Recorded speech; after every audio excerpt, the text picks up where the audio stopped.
The United Nations. It provides the moral and political pillars of the world as we know it. Without it, well, there'd just be chaos, wouldn't there? In 1989, the UN finalised its Convention for the Rights of Children all over the world. Whatever race, religion or ability, everyone under the age of 18 is entitled to these rights, which should be protected by their governments respectively. There, you've just heard 3 of 54 articles which make up the Convention which has been taking care of British children since 1991.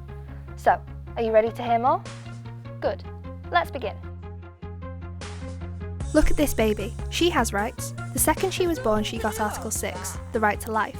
Her whole life and all that's ahead of her is protected by her parents and, on a larger scale, the UN itself. It is critical that not just her, but every baby that is born is treated with their best interests at heart and given the opportunity to develop their full potential. But that's not all. She is also granted the right to her identity. This is what gives her a name, a hometown, a family to belong to, and all the things which most of us take for granted. That's Article 7. Good, isn't it?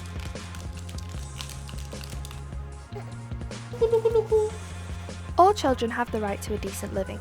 Article 27 defines this as an environment which meets the standard of physical, mental and social needs of the child in question.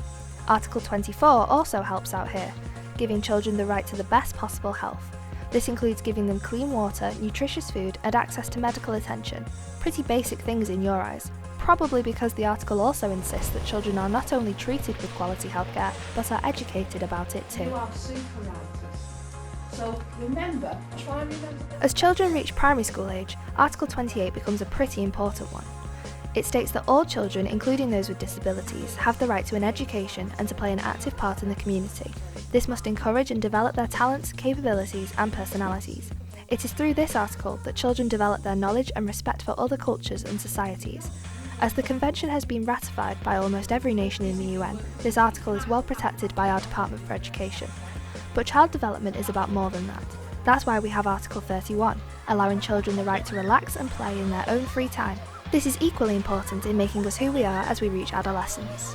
It's vital that we adapt to meet the needs and requirements of all children in education.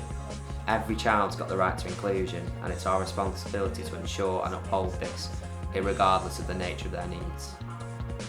In our teenage years, we start to appreciate more rights. Articles 13, 14 and 15 allow children to have their own thoughts, opinions and freedom of expression. They can practice their choice of religion and form their own groups and societies with whoever they choose. This is how Katie here will establish a diverse circle of friends.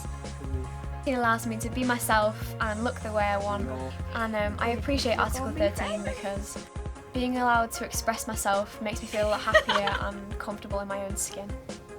Yes, as long as they aren't stopping others from enjoying their rights, any child is free to think and believe anything they like.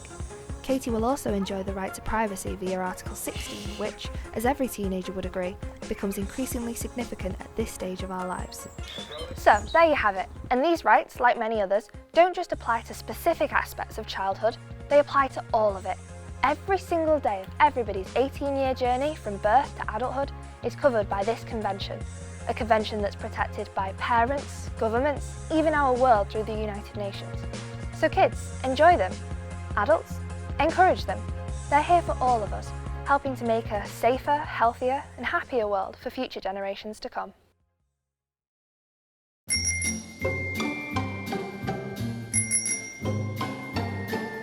And if you're interested in finding out more about the UN Convention on the Rights of a Child, you can visit www.un.org.